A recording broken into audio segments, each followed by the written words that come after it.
خوابوں کی محبت میں گرفتار تھا کب سے، احادیث پڑھی میں نے جو قرآن پہ کیا غور، یہ راز کھلا مجھ پہ بہت جستجو کے بعد، خوابوں کا خدا اور کتابوں کا خدا اور۔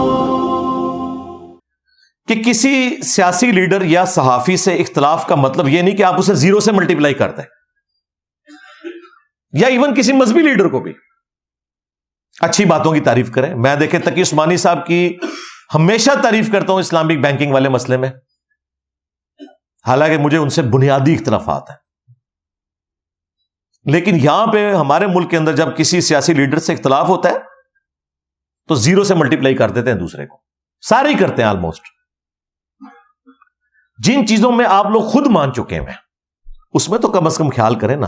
خان صاحب کے اوپر جب یہ سائفر کیس شروع ہوا تو جب انہوں نے وہ لہرایا تھا اسلام آباد کے جلسے میں، تو ادھر انہوں نے اپنے آپ کو بھٹو کے ساتھ کمپیئر کیا۔ انہوں نے کہا کہ دیکھو بھٹو کو بھی اس وقت کی اسٹیبلشمنٹ نے ٹنگوایا تھا کیونکہ وہ محب وطن انسان تھا، اور میرے ساتھ بھی یہ کرنے جا رہے ہیں۔ یعنی ان کو بھٹو کی عظمت کا اندازہ جب اپنے اوپر کیس بنا تو ہوا، مان لیا نا۔ کسی پی ٹی آئی والے نے کہا کہ جی خان صاحب آپ نے یو ٹرن کیوں لیا، آپ بھٹو کی تعریف کر رہے ہیں، کیوں؟ جب کسی کو سمجھ آتی ہے تو پھر وہ سمجھ آتا ہے۔ اسی طریقے سے صحافیوں میں دیکھ لیں، احمد نورانی جس کو فیض حمید کی تکلیفیں کاٹنی پڑی، جیو میں تھا، پتہ ہے اس کو سریوں سے مارا گیا، پھر یہ بیچارہ باہر چلا گیا، آج آنکھوں کا تارا بنا ہوا ہے پی ٹی آئی والوں کی۔ اور یہ عمران ریاض خان جو اس وقت بلوچستان کے مسنگ پرسن کے بارے میں جو جو کمنٹس کرتا تھا نا، اللہ معافی دے، یہی احمد نورانی تھا جو اس کو کہتا تھا یہ کام نہ کرو یارا، تمہارے پہ بھی برا وقت آ سکتا ہے۔ اور دیکھیں آج احمد نورانی پی ٹی آئی والوں کو اچھا لگ رہا ہے، وہ عامر میر صاحب کی تعریف کر رہے ہیں پی ٹی آئی والے۔ دیکھا ہے کتنی بڑی تبدیلی ہے۔ جب میں نے وہ اتنے سال پہلے احمد میر صاحب کا نام لیا، وہ جی بکے ہوئے صحافی ہیں، یہ ہوں تسی بک گئے ہو۔ ہاں تو اس طرح نہ کریں، اس کا مطلب ہے آپ لوگوں کو بعد میں چیزیں سمجھ آتی ہیں، اللہ کے فضل سے ہمیں پہلے سمجھ آئی ہوئی ہیں، تو اب بھی سمجھ جائیں میں جو کچھ آپ کو بتا رہا ہوں۔ ہاں یہ جو لوگ باہر کے ملکوں میں بیٹھے ہوئے ٹرینڈ چلا رہے ہیں نا، وہ ہمارے بھی امداد بھائی گئے ہوئے انگلینڈ، کہتے ہیں یار، حالانکہ وہ خود کافی عرصہ پی ٹی آئی میں رہے ہیں، پھر چھوڑ دی تھی پی ٹی آئی، مجھے کہنے لگے انجینئر صاحب میں وہاں مارکیٹ میں گیا، انہوں نے بڑی بڑی سکرینیں لگا کے فوج کے خلاف پروپیگنڈا کر رہے ہیں انگلینڈ کے اندر۔ ظاہر ہے وہ بیچارے باہر بیٹھے ہوئے نا، ان کو کیا پتا گراؤنڈ ریئلٹیز کا۔ وہاں بیٹھے ہوئے لوگ تو اپنے لیڈروں کو پیغمبر کا درجہ دیے ہوتے ہیں، انہیں پتہ ہی نہیں ہوتا کہ یہ ان کے کول و فیل کے اندر کتنا تضاد موجود ہے۔ اور وہاں وہ چلا چلا کے جی فوج یہ فوج کے صرف سیاسی کردار سے اختلاف کریں، لیکن اس کے بعد یہ کہنا کہ یہ غدار ہو گئے ہیں، دوسرے لوگوں کے ساتھ مل بیٹھے ہیں، یہ ہو گیا وہ گیا، یہ وہی الزام ہے جو آپ کے اوپر یہودی ایجنٹ ہونے کا الزام دوسرے لوگ لگاتے ہیں۔ تو یہ کام آپ تو نہ کریں۔ اب اس کا رزلٹ میں آپ کو بتاؤں کیا نکل رہا ہے۔ ہمارے کئی اپنے اسٹوڈنٹس ہیں، کئی میرے رشتہ دار ہیں، وہ پاکستان ہی نہیں واپس آ سک رہے، جو آ رہا ہے نا وہ ایئرپورٹ سے گرفتار ہو رہا ہے۔ انہوں نے ایک ایک کے ایڈریس نوٹ کیے میں، اور وہ جسٹیفائی بھی ہیں کسی حد تک۔ اختلاف کا مطلب یہ نہیں ہے کہ آپ اپنی فوج کے خلاف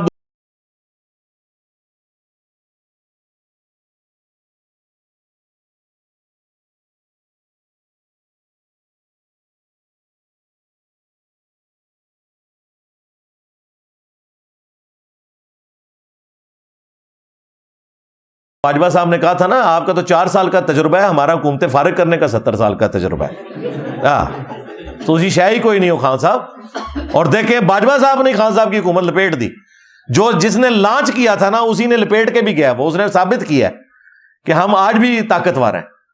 تو بھائی طاقتوروں کے ساتھ اس طریقے سے ڈیل نہیں کیا جاتا، ان کے ساتھ پولیٹیکلی ڈیل کیا جاتا ہے۔ سپیس دیں، 5 دفعہ اسمبلیاں اپنا وقت پورا کریں، چارٹر آف اکانومی اور چارٹر آف ڈیموکریسی لکھے جائیں۔ اب خان صاحب کو تو بڑا خیال آیا کہ انہوں نے فضل الرحمان صاحب کی ساس کے فوت ہونے کے بھی مہینے بعد ادھر جا کے تعزیت کر لی ہے، اور ان کا شکریہ ادا کیا کہ آپ نے میرے بارے میں جو بیان دیا کہ میرے سیاسی مخالف کو بھی باہر ہونا چاہیے۔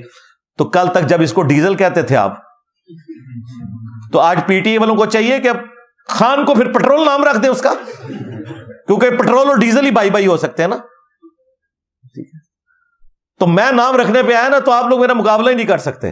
ہاں میں تو مولوی نرسنگھ بسائے نے، تسی تے برگر کھاندے والا دے بندے ہو، تسی شے ہی کوئی نہیں ہو۔ ہو سکتا ہے ویڈیو تو پیٹرول نہ رکھ بھی دیں. تو اب چیزیں لوگوں کو سمجھ آ رہی ہے. میں اس وقت کہہ رہا تھا اگر یہ اس وقت پولیٹیکل لیڈر کے ساتھ بیٹھتے نا, یہ آج تک باہر بھی نکلے ہوئے ہوتے, 9 مئی بھی نہ ہوئی ہوتی. ابھی بھی اگر کوئی ریلیف ملا اسٹیبلشمنٹ نے نہیں دینا, وہ دینا ہے نا تو پولیٹیکل لیڈرز نہیں دینا ہے.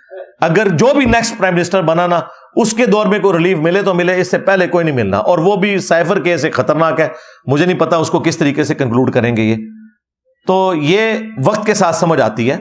میں دیکھیں صدر ایوب کو ایکسس آف ایول سمجھتا ہوں پاکستان میں, آج سے نہیں ہمیشہ سے, کہ وہ پہلا بندہ تھا جس نے فاطمہ جناح کو غدار وطن ڈکلیئر کروا کے اور بدماشی سے حکومت پہ قبضہ کیا. وہ پہلا ڈکٹیٹر تھا. اس کے باوجود جو اس کی اچھی باتیں ہیں کہ اس کے دور کے اندر ڈیمز بنے, انڈسٹری لگی.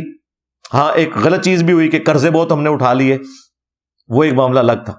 تو جو پازیٹیو چیز ہے اس کی مانتے ہیں ہم. ضیاء الحق ڈکٹیٹر, ہمارے ملک کے اندر یہ سارا کلاشنکوف کلچر, ہیروئن, سنی شیعہ فسادات, قتل و غارت کا بانی, غلط پالیسیز اس کی کہ جو اس نے رشیا کے ساتھ پھڈا لیا اور امریکہ کے ساتھ دوستی اپنی بڑھائی. ان تمام چیزوں کے باوجود اس کی ایک پازیٹیو چیز تھی کہ اس نے جو بھٹو صاحب نے پاکستان کا اٹامک والا معاملہ شروع کیا تھا, یہ بھٹو صاحب کی بہت بڑی کنٹریبیوشن ہے. ڈاکٹر عبد القدیر کو انہوں نے بلوایا تھا, لیکن ان کی زندگی میں مکمل نہیں ہوا. اس کو منطقی انجام تک پہنچایا ہے تو ضیاء الحق نے پہنچایا, یہ اس کا کریڈٹ ہے بھائی. اس کے بعد نواز شریف صاحب کو یہ کریڈٹ جاتا ہے کہ $5 ارب اس وقت آفر کیے گئے تھے, اس کے باوجود انہوں نے استقامت دکھائی اور پاکستان کو ڈکلیئرڈ نیوکلیر پاور بنایا. 6 دھماکے کیے, 5 اس کے جواب میں, اور 6 انہوں نے جو پہلے انڈیا نے کیا ہوا تھا نا کئی سال پہلے, اس کے جواب میں 6 پورے کیے. یہ ان کو کریڈٹ جاتا ہے.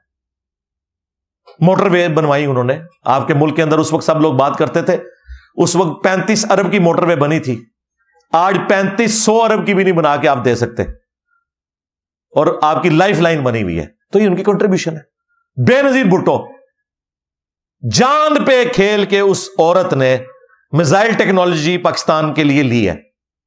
وہ آپ ذرا ہمارے جو بھائی ہیں نا فیصل وڑائچ, جو دیکھو سنو جانو والا چینل چلاتے ہیں, اس میں ذرا دیکھیں کس طریقے سے یہ ٹیکنالوجی پاکستان نے حاصل کی ہے. اس میں سب سے بڑا کریڈٹ جو ہے نا وہ بے نظیر بھٹو کا ہے. ہم کسی بھی پولیٹیکل لیڈر کو غدار وطن نہیں سمجھتے. ہاں یہ ہو سکتا ہے کمپرومائز ہو جائیں اپنے کسی دنیاوی لالچ میں, وہ ایک علیحدہ معاملہ ہے, لیکن اوورآل سب نے کنٹریبیوٹ کیا.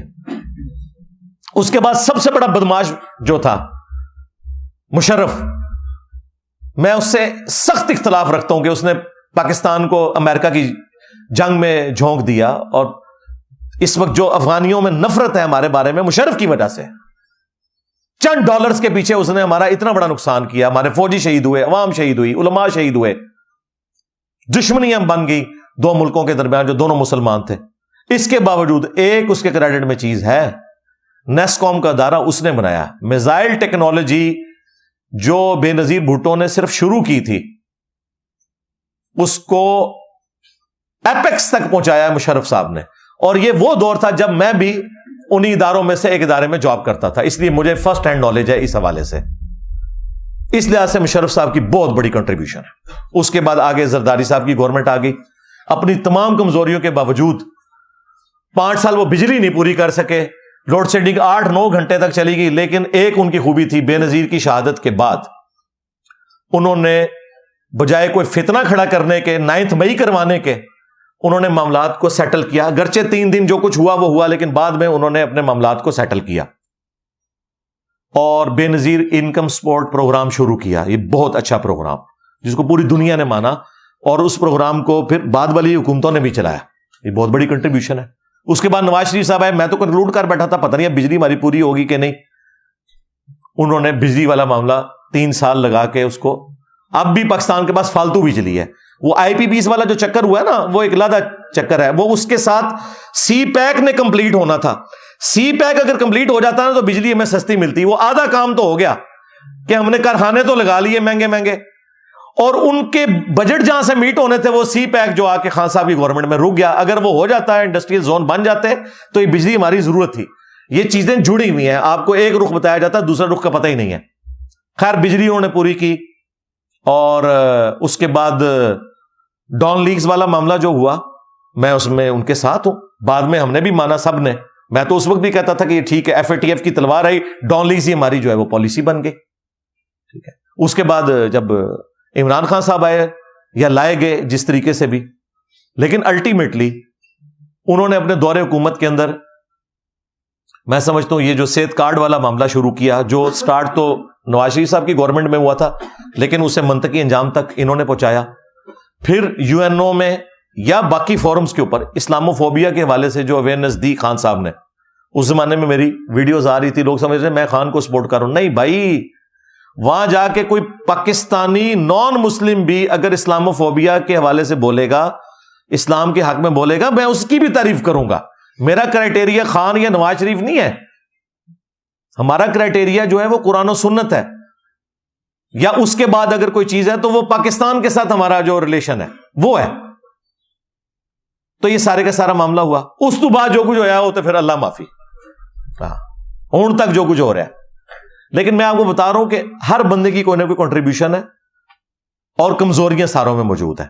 آپ کا رائٹ، آپ جس کو مرضی ووٹ ڈالیں۔ میں نے تو دیکھیں ہمیشہ اپنے انٹرویوز میں یہ کہا ہے کہ اگر خان صاحب قائم رہے اپنی بات کے اوپر، کیونکہ انہوں نے تو ہر بات پہ یو ٹرن لیا ہے سوائے ایک چیز کے کہ میں ملک چھوڑ کے نہیں جاؤں گا، اللہ کرے کہ اس پہ بھی قائم رہے، لیکن یہ یاد رکھیے گا جس دن ملک یہ بندہ چھوڑ گیا نا، اس دن پی ٹی آئی والوں کو چاہیے خودکشی نہ کرے، لیکن کم از کم اس بندے کو پھر آپ نے معاف نہیں کرنا، ہاں سیدھی سی بات ہے، کیونکہ اس کے پلے ایک ہی خیر رہ گئی ہے، باقی ہر بات میں اس نے یو ٹرن لیا ہے، اور میری دعا ہے کہ ایسا نہ ہو۔ اور اگر وہ قائم رہے اور 9 مئی والا معاملہ جو مس ہینڈل ہوا انجانے میں یا جان بوجھ کے، اسے کنڈیم کرتے رہے، میں اگلے 2024 میں خان صاحب کو ووٹ ڈالوں گا، اپنے لیے کہہ رہا ہوں، کسی کو میں نہیں کہوں گا، کیونکہ پہلے میں خود بیٹھا 2013 میں نے خان کو ووٹ ڈلوائی تھی ہزاروں لوگوں سے، 14 میں کنٹینر کے اوپر چڑھ گئے، 10 سال پرانی بات کر رہا ہوں، میں گیا ہے اسٹیبلشمنٹ دیتا ہوں اس ٹائم پی ٹی آئی، علی بھائی آپ کو نہیں پتا فوج کی وجہ سے ہم رات کو سوتے ہیں،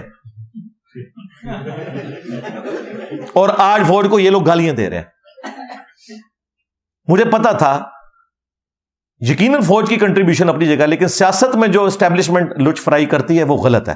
خان کو 2014 میں نے چھوڑا اس وجہ سے تھا، ہاں جو مذہبی اس پہ حملے ہوتے تھے وہ کسی پہ بھی ہوں میں کھڑا ہوتا ہوں، تو سری لنکن کے لیے بھی میں نے ویڈیو ریکارڈ کروا دی تھی کہ یہ غلط کام کیا آپ لوگوں نے، تو اب سری لنکن تو وہ مسلمان بھی نہیں تھا، تو انہیں مذہب کا غلط الزام نہیں لگنا چاہیے، تو وہ لوگ اس طریقے سے وہ سمجھتے ہیں، کنکلوڈ کر لیتے ہیں، اپنے اصول اور مبادی ایک رکھیں، یہ نہیں ہے وقت کے ساتھ ساتھ آپ اپنے عقیدے بدلیں، ہاں لرن بندہ کر سکتا ہے، غلطی بھی لگ سکتی ہے، مجھے بھی کئی معاملات میں غلطی لگتی ہے، رجوع کر لینا چاہیے، اس میں کوئی ایسی بات نہیں ہے۔